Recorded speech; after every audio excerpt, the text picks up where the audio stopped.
Bessent, Visão e Estratégia para a Economia dos EUA. Junte-se a Scott Bessent enquanto ele delineia a ousada agenda económica sob o Presidente Trump.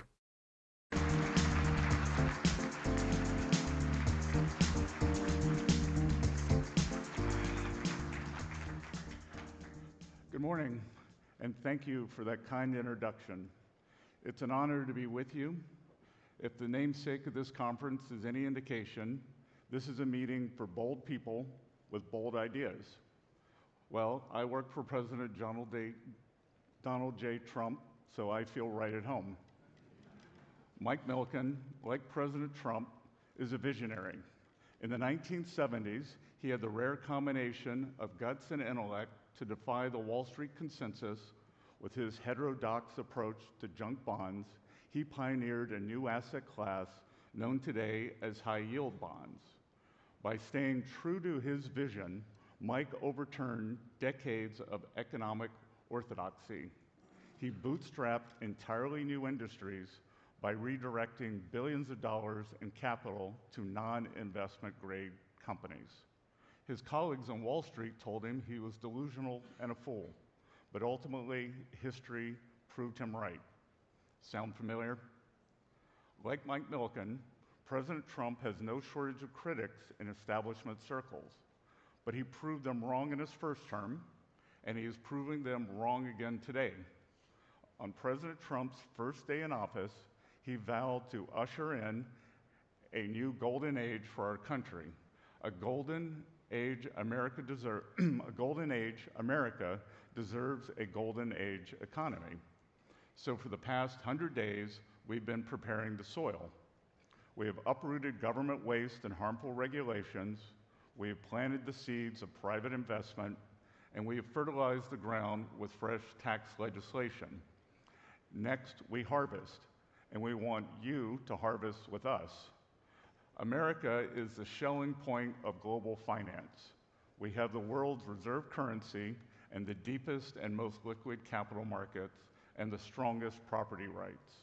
For these reasons, the United States is the premier destination for international capital, and the administration's goal is to make it even more appealing for investors like you. This morning, I will explain how we plan to achieve that goal. The primary components of the Trump economic agenda, trade, tax cuts, and deregulation, are not standalone policies.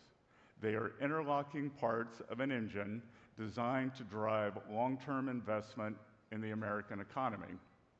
Our goal with trade policy is to level the playing field for our great American workers and companies. With a level playing field, American industry can outcompete all challengers. Tariffs are engineered to encourage companies like yours to invest directly in the United States. Hire your workers here, build your factories here, make your products here. You'll be glad you did, not only because we have the most productive workforce in the world, but because we will soon have the most favorable tax and regulatory environment as well. This is where tax incentives and deregulation come into play. You may have heard one big, beautiful bill floating around Congress. This bill is big and beautiful for Main Street America and investors alike. The President's signature tax legislation will prevent an enormous tax hike on Main Street by making the small business deduction permanent. It will also provide tax credits and deductions for research and innovation to stimulate investment in high-tech operations. It will restore 100% expensing for equipment while expanding that incentive to new factory construction. The objective? To accelerate investment in American industry. To make that investment as seamless and rewarding as possible, President Trump has embraced an ambitious deregulation agenda. This includes expansive permitting reform. The President doesn't want to just drill, baby, drill. He wants to build, baby, build. To that end, he has signed executive orders to reduce the federal approval process for new energy and construction projects from several years to just a few months. This simple reform will unleash the creative potential of America's builders. It will empower business leaders like you to put your capital to work as quickly and efficiently as possible. The building renaissance will be fueled by the President's energy dominance agenda. Energy is the base layer of all economic activity. That's why the administration champions an all-of-the-above approach to energy development to drive down the cost of doing business. I hope you can see the bigger picture now. The Trump economic agenda is more than the sum of its parts.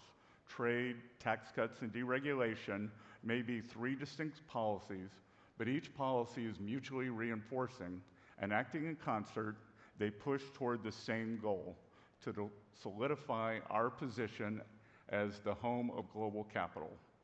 The result of the President's economic plan will be more jobs, more homes, more growth, more factories, more critical manufacturing plants, more semiconductors, more energy, more opportunity, more defense, more economic security, more innovation.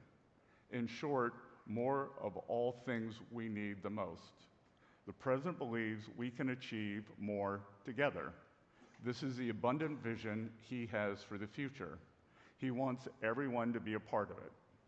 Thousands of businesses are now catching the President's vision. Since he assumed office in January, companies have pledged to invest trillions into the U.S. economy. President Trump has secured more investment for our country in 100 days than President Biden did during all 4 years. Entrepreneurs, too, are starting to understand what the President is trying to accomplish. March saw one of the highest levels ever recorded for new business applications. Many of these men and women, like many of you, are grasping that America First is the blueprint for a more abundant world. For now, a parting thought. When I entered public service, I spent more than 40 years in the asset management business. There, one mantra guides one of the world's most successful investors: never bet against America. Warren Buffett coined the phrase, and it's been his lodestar as long as he's been in the game. Never bet against America captures a time-tested truth. The American economy is unstoppable. Throw whatever you will at our capital markets: the Great Depression, 2 world wars, 9/11, a COVID recession of the last few years, or sky-high inflation. Each time the American economy gets knocked down, it gets back up again. And it gets back up even stronger than it was before. U.S. markets are anti-fragile. Indeed, the entire history can be distilled into just 5 words: up and to the right. On a long-term horizon, it's never a bad time to invest in America, but especially now. The United States is entering a new golden age of economic prosperity for both Main Street and Wall Street, and we don't want anyone to get left behind. Come with us so we can build a more abundant America together. Thank you all.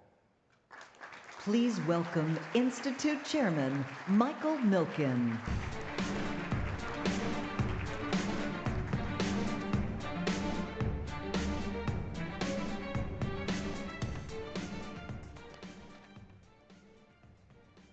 So, as a scholar in college at a leading university, an accomplished fund manager, former professor, and distinguished career in finance and academia, your range of life options was unlimited.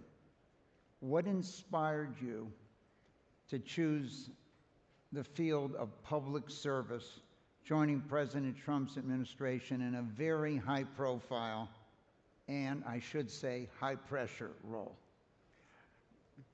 I would agree on all the above. So, Mike, there was a long arc desire for public service. I had tried or considered going to the Naval Academy, and I was applying in 1979. I wanted to serve my country. Due to sexual orientation, I was unable to. So even since I was a teenager, I wanted to serve my country. And I'd had a great career, like many people in this room, in finance. The country had been good to me. And as a economic history scholar, I was shocked at what was happening with these budget deficits. So last year, 6.7% of GDP, highest ever when we weren't at war, weren't in a recession. And I wanted to come out from behind my desk and be part of the solution because I was afraid that 4 more years of that, and it was kind of a deeply cynical plan, I thought, run up the debt and then have to raise taxes and really stymie the American engine of growth, innovation, and opportunity. Well, once again, we're very happy you took up that mission, and I can't think of a better person at this time to be the Secretary of the Treasury. Let me try. Over the years, we've had a number of Secretaries of Treasuries that were not really into financial markets. And so you're the right person at the right time. But it's interesting when I think about it, how do you strike the balance between the administration's goal of reindustrialization in the U.S. and the risk of isolating the U.S. economy? Well, I think that they're not mutually exclusive. And as I've said many times, that obviously in this trade puzzle, China's the biggest piece. Where do we end up with China? And I said during IMF week in Washington, said, it's possible that we could, as Ray Dalio might say, do a big, beautiful rebalancing. That if we want more manufacturing, everyone agrees except Chinese leadership that they need more consumption. We could actually do that together. And then, look, on the other side, that getting better terms of trade is not always a straight line. It's not always a pleasant process, but I think at the end, the trading relationships will be stronger. Our security and values ties will still be there. I look back and I think about the example of NATO and German fiscal spending. So I lived in London for a long time, ran the Soros office there, and since forever actually, that whether it was the French president, the Italian prime minister, people in Brussels were trying to break open the German piggy bank. And President Trump, not in a straight line, not in what anyone would call a diplomatic manner, has gotten NATO countries to step up and meet their spending requirements. I think, these numbers are approximate, but I think only 25%, when he came in 2017, only 25% of NATO countries were meeting their spending requirements. Now I think only 25% aren't.